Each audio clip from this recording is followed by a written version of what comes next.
नमस्ते एंड अस्सलाम वालेकुम ऑल ऑफ़ यू। आज का जो हमारा यूनिट है वो है यूनिट 4, जिसमें हम बात करते हैं कि biology psychological intervention to be take in a different class and during clinical जो कॉन्फ्रेंस होती है क्लिनिकल, उसके अप्रोप्रिएट किस तरीके से हम अपनी साइकोलॉजिकल और बायोलॉजिकल इंटरवेंशन करते हैं एक पेशेंट की, तो उसको हम डिस्कस करने वाले हैं। बाद डिस्कस करते हैं कि कौन कौन से ऑब्जेक्टिव हम इसमें डिफाइंड करेंगे। तो सबसे पहले अगर हम बात करते हैं discuss effective way of managing anger, कि किस तरीके से एंगर को मैनेज कर सकते हैं, इफेक्टिव वे क्या है वो देखते हैं। ठीक है, इसको हम डिस्कस करेंगे। उसके अलावा डिस्कस कॉग्निटिव बिहेवियर थ्योरी, जिसमें हम कॉग्निटिव जो थिंकिंग प्रोसेस की थ्योरी है उसके बारे में हम क्या पढ़ेंगे कि उसकी थेरापी हम किस तरीके से पेशेंट को देते हैं। उसके अलावा साइकोलॉजी जो भी फोकस करेंगे, साइको फार्माकोलॉजी इंटरवेंशन, किस तरीके से फार्माकोलॉजिकल इंटरवेंशन करते हैं साइको जो पेशेंट्स होते हैं उनकी। और उसके अलावा अगर हम बात करते हैं describe mechanism of actions and clinical use as side effects and related to drugs in mental health setting में जो भी ड्रग्स यूज करते हैं उनकी जो भी साइड इफेक्ट है उनको डिस्कस करेंगे। ये क्या है कि हम इन सारे ऑब्जेक्टिव को डिफाइन करेंगे एक एक करके सबको। उसके बाद अगर हम बात करते हैं identify role of nurse in the pharmacologically treatment, की साइको फार्माकोलॉजिकली किस तरीके से ट्रीटमेंट देना चाहिए और नर्स का क्या रोल होता है उसको भी हम डिस्कस करेंगे। इसके अलावा एनालाइज करेंगे relevance and appropriateness of the therapies in the field of mental health, के जो मेंटल हेल्थ की फील्ड है उसमें किस तरीके से एक अप्रोप्रिएट थेरापीज देते हैं जिससे क्या है कि पेशेंट्स एक रिकवरी की तरफ जाता है। तो उसको भी हम डिस्कस करते हैं। ये सब क्या है कि ऑब्जेक्टिव है 4 यूनिट के, जो हम क्या है डिस्कस करेंगे अपने इस ओवरऑल जो भी लेक्चर है इसमें। उसके बाद बात करते हैं बायो साइकोलॉजिकल इंटरवेंशन के, किस तरीके से हम इंटरवेंशन करते हैं बायो साइकोलॉजिकली, तो उसकी हम बात करते हैं। तो उसमें सबसे पहले क्या आ जाता है एंगर मैनेजमेंट, के एक पेशेंट है, ठीक है, वो साइकोलॉजिकली अगर इल है, मेंटल उसको डिसऑर्डर है, तो उसका जो एंगर लेवल है वो किस तरीके से हम मैनेज करते हैं वो हम डिस्कस करेंगे। उसके अलावा बिहेवियर कॉग्निटिव थेरापीज को डिस्कस करते हैं। उसके अलावा साइको फार्माकोलॉजी इंटरवेंशन को देखेंगे। और उसके अलावा जो role of nurse in drug therapy में जो भी नर्स का रोल है उसको हम डिस्कस करेंगे। उसके अलावा लास्ट में हम क्या करेंगे, रिलेवेंस थेरापीज इन द जो भी थेरापीज है मेंटल केयर के लिए, मेंटल हेल्थ केयर के लिए, वो थेरापीज किस तरीके से देते हैं, रिलेवेंट किस तरीके से करते हैं पेशेंट को, तो उसको हम डिस्कस करने वाले हैं। ठीक है, ओवरऑल ये सारी चीजें हम एक इस यूनिट में डिस्कस करेंगे। इसके बाद बात करते हैं बायो साइकोलॉजिकल मॉडल, कौन कौन से साइकोलॉजिकल मॉडल्स हैं उनको डिस्कस करते हैं। तो उसमें आ जाता है the bio psychological models explain that the mental illness and influence by, के किस तरीके से मेंटल इलनेस इन्फ्लुएंस होती है, कौन कौन से रीजंस होते हैं। तो उसमें हम क्या है कि बायो साइकोलॉजिकली जो भी चीजें होती हैं मॉडल को हम डिस्कस करते हैं, जिसमें ओवरऑल मेंटल इलनेस के बारे में हम पढ़ते हैं कि किस तरीके से मेंटल इलनेस बढ़ती है। उसमें आ जाएगा जो बायोलॉजिकल फैक्टर्स होते हैं, जिसमें ब्रेन केमिस्ट्री एंड जेनेटिकल्स। या तो इसमें अगर हम बायोलॉजी की बात कर रहे हैं तो बायोलॉजिकल क्या होता है कि जीन्स में अगर चेंज आ जाए, या फिर ब्रेन की जो स्ट्रक्चर है बायोलॉजिकली या फिर कंजेनाइटल हम कह सकते हैं वो चेंज हो जाए, तो फिर उसकी वजह से क्या है कि वो भी एक काज करवाती है मेंटल इलनेस को,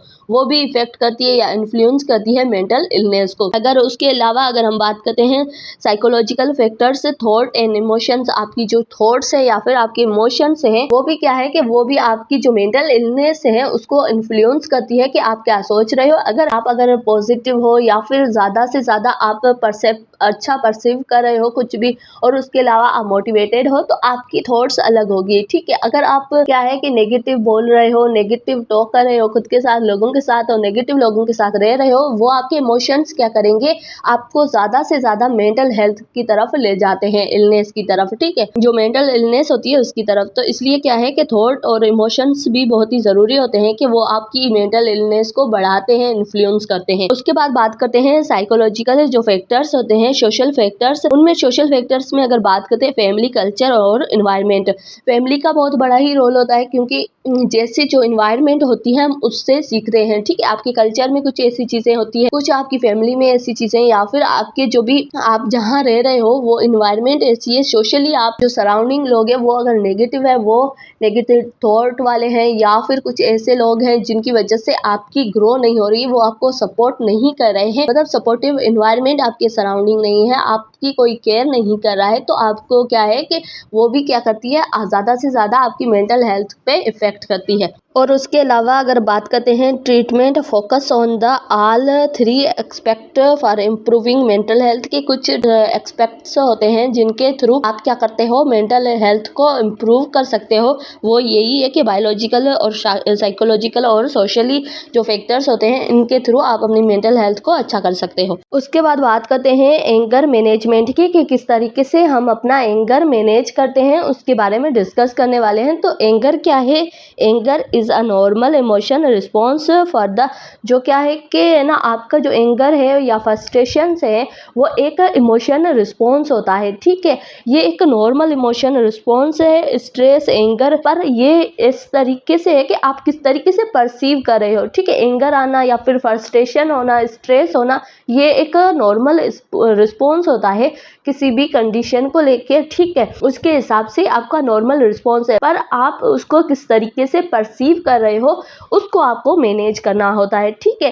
एंगर बहुत सारी चीज़ों से होता है। अगर पॉजिटिव किसी चीज़ के लिए एंगर है, ठीक है, तो वो क्या है कि आपको इम्प्रूव करता है, आपको लर्निंग में हेल्प करता है। अगर नेगेटिव एंगर होता है, ज़्यादा एंगर होता है हर चीज़ पे, तो वो क्या है, वो इफेक्ट करता है, ठीक है। और उसके अलावा अगर हम बात करते हैं how ever uncontrolled anger can harm, कि किस तरीके से आपका अनकंट्रोल एंगर्स जो होते हैं वो किस तरीके से आपके रिलेशंस में या फिर आपकी मेंटल हेल्थ पे इफेक्ट करते हैं, किस तरीके से वो हार्म करते हैं आपके रिलेशंस पे और आपके जो मेंटल हेल्थ है उस पे, तो उनको हम डिस्कस करेंगे ओवरऑल। उसके बाद बात करते हैं कॉग्निटिव बिहेवियर थेरापी की, किस तरीके से हम जो मेंटल इलनेस पेशेंट होते हैं उनको कॉग्निटिव बिहेवियर थेरापी देते हैं, जिससे उनकी थिंकिंग प्रोसेस में चेंजेस आती है। तो उसको हम डिस्कस करने वाले हैं कि किस तरीके से हम देते हैं। तो सबसे पहले cognitive behaviour therapy is a psychologically treatment that help to individual identify the changes, जो चेंजेस है, नेगेटिव थॉट्स है या फिर बिहेवियर है, उनको क्या करे, आइडेंटिफाई कर सके, ठीक है। जो भी इसके जो कॉग्निटिव बिहेवियर थेरापीज होती है उनमें क्या होता है कि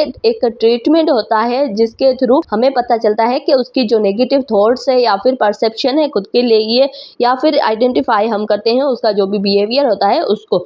और उसके अलावा जो थेरापी है, ठीक है, वो फोकस करती है on the relations between thoughts, feelings and behaviour, के किस चीज़ पे आपका बिहेवियर चेंज हो रहा है, किस चीज़ पे आप फील क्या कर रहे हो, किस बात पे आपको क्या आपकी थॉट्स होती है, किसी भी कम्युनिकेशन में आप क्या क्या चीज़ें जो नॉर्मली होती है उनमें से आपकी क्या नहीं है और क्या ज़्यादा है, तो उन चीज़ों को हम क्या करेंगे, थेरापी के थ्रू ऑब्जर्व करेंगे, देखेंगे, जिसमें हमें पता चलेगा कि ये किस तरीके से आपकी मेंटल हेल्थ किस चीज़ पे इफेक्ट कर रही है, आपकी फीलिंग पे इफेक्ट कर रही है, आपके इमोशन पे इफेक्ट कर रही है, आपकी थॉट्स पे इफेक्ट कर रही है, या फिर आपकी परसेप्शन पे कर रही है। तो उस हिसाब से हम क्या करेंगे, जो आपका बिहेवियर है उसको ऑब्जर्व करेंगे और देखेंगे, उस हिसाब से आपको थेरापी देंगे, चाहे वो थॉट के लिए हो, फीलिंग के लिए हो, इमोशन के लिए हो, या फिर आपके बिहेवियर के लिए हो।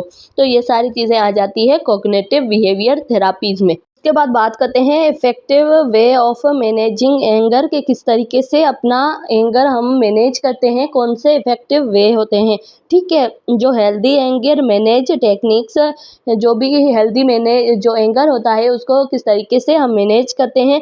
तो डीप ब्रीथ एंड रिलैक्सेशन से, डीप ब्रीथ से क्या होता है कि आपका माइंड रिलैक्स होता है, उसकी वजह से क्या है कि आपके जो नेगेटिव थॉट्स या फिर जो ऐसे एक्साइटिंग थॉट्स, स्ट्रेस होता है वो भी रिलीफ होता है, आपका एंगर भी रिड्यूस होता है।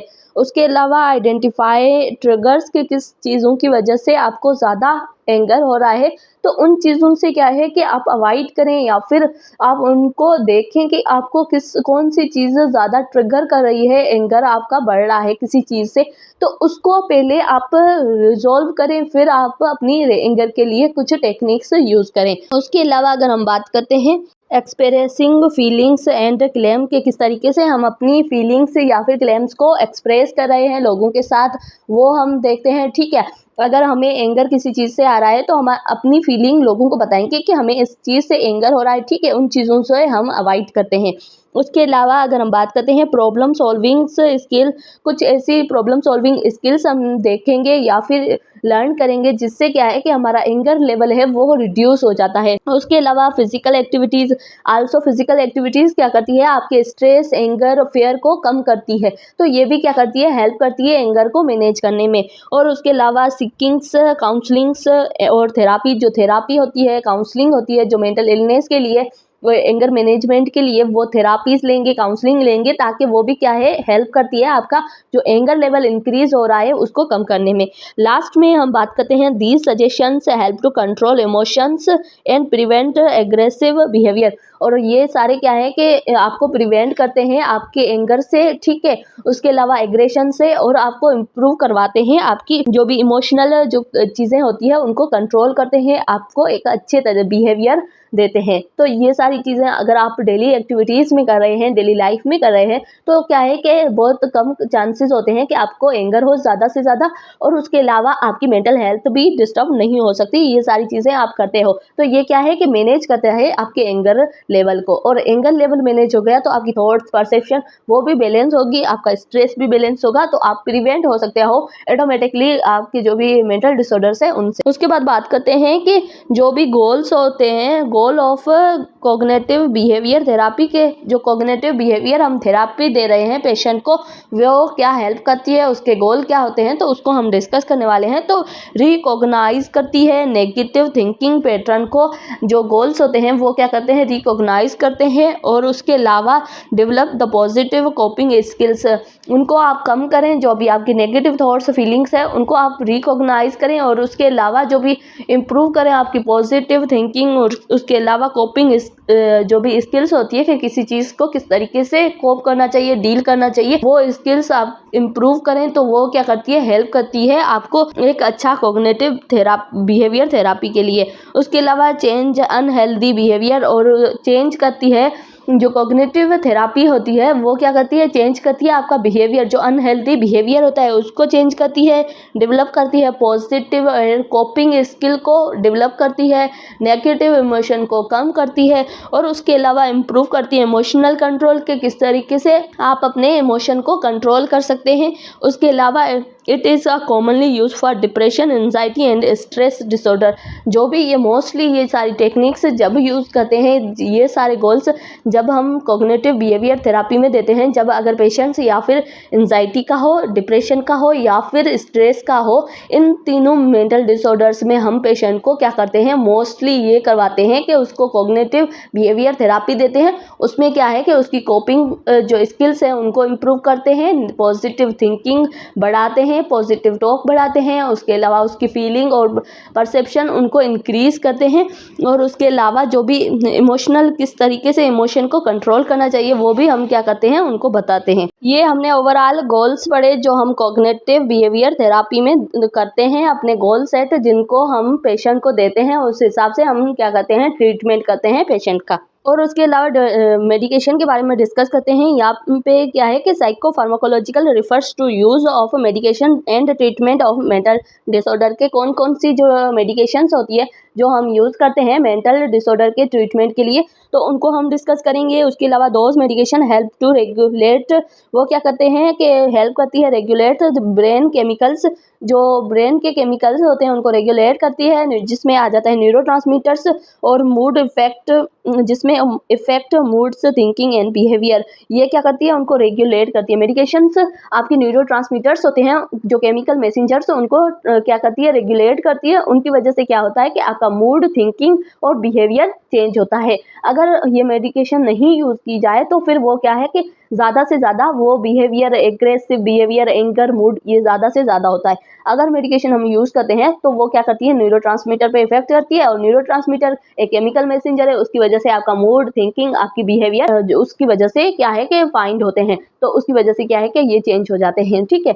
उसके बाद बात करते हैं common drugs use in mental health के मेंटल हेल्थ के लिए कॉमनली कौन सी ड्रग्स हम यूज करते हैं। तो टाइप्स ऑफ मेडिकेशन की बात करते हैं। एंटी डिप्रेशन ड्रग्स जो हम यूज करते हैं ट्रीटमेंट ऑफ डिप्रेशन जो पेशेंट्स होते हैं उनके लिए। उसके अलावा बात करते हैं एंटी साइकोटोनिक जो ड्रग्स होती है जो सिजोफ्रेनिया में मोस्टली हम यूज करते हैं। सिजोफ्रेनिया में क्या है कि उसमें मल्टीपल जो भी आपकी मेंटल डिसऑर्डर आ जाते हैं जिसमें सेंस प्रॉब्लम होती है, हेलोसिनेशंस होती है और उसके अलावा आपकी परसेप्शन पे इफेक्ट करती है, आप डिसओरिएंटेड हो जाते हो और ये सारी चीजें हैं आ जाती है उसमें। ठीक है, उसके अलावा अगर हम मूड जो स्टेबलाइजर होते हैं वो क्या करते हैं आपके मूड को कंट्रोल करते हैं, आपको उस तरीके से क्या है कि डील करवाते हैं। मूड स्टेबलाइजर हम क्या है कि एंगर वाले पेशेंट को देते हैं या फिर बाइपोलर जो पेशेंट्स होते हैं जिनमें क्या होता है कि मूड कभी बहुत ज्यादा वो खुश होते हैं कभी वो ज्यादा से ज्यादा दुखी होते हैं, उन पेशेंट में हम क्या करते हैं बाइपोलर वाले में यूज करते हैं। उसके अलावा अगर हम बात करते हैं एंजाइटिक जिसमें क्या करते हैं जो एंजाइटी है उस मेडिसिन से हम क्या करते हैं एंजाइटी लेवल को कम करते हैं। ये सारी मेडिकेशंस हम यूज करते हैं जो साइकेट्रिक पेशेंट्स होते हैं उनके लिए, जो मेंटल डिसऑर्डर में पेशेंट्स हैं उनके लिए हम यूज करते हैं मोस्टली। इसके बाद बात करते हैं mechanisms of action of psychiatric जो ड्रग्स होती है उनका मैकेनिज्म ऑफ एक्शन क्या होता है कि साइकेट्रिक जो भी ड्रग्स होती है वो क्या करती है इफेक्ट करती है न्यूरोट्रांसमीटर पे और ब्रेन के जो न्यूरोट्रांसमीटर्स होते हैं केमिकल्स उन पे इफेक्ट करती है, जिसमें आ गया के ना सेरोटोनिन आ गया या फिर डोपामिन आ गया, नॉरएफ्रिन आ गया, इन केमिकल्स पे वो इफेक्ट करती है। और इन केमिकल इफेक्ट करती है तो ये केमिकल क्या करते हैं आपके मूड को, आपके बिहेवियर को, आपकी जो भी फीलिंग है या फिर इमोशन है उनको क्या करते हैं रेगुलेट करते हैं। डोपामिन का काम क्या होता है, ये एक हैप्पी हार्मोन है जिससे क्या है कि आपके जो भी इम्बैलेंस, आपका एंगर मूड या फिर आपको एग्रेसिव बिहेवियर ये सारी चीजें हो रही है ना, ये इमोशन आपके चेंज हो जाएंगे, स्ट्रेसफुल कंडीशन है वो चेंज हो जाएगी। तो ये सारे केमिकल क्या करते हैं मोस्टली न्यूरोट्रांसमीटर पे इफेक्ट करते हैं, इनकी जो अमाउंट है उनको ज्यादा से ज्यादा रेगुलेट करते हैं आपकी बॉडी में।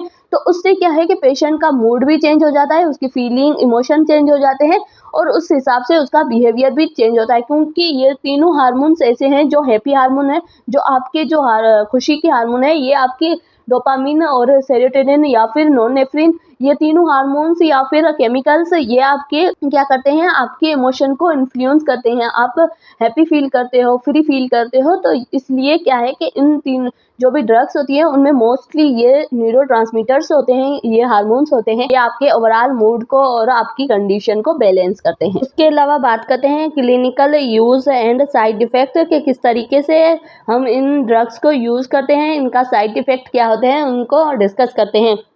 तो clinical use anti depressions reduce hallucination, जो एंटी डिप्रेशंस है वो क्या करती है हेलोसिनेशन को कम करती है।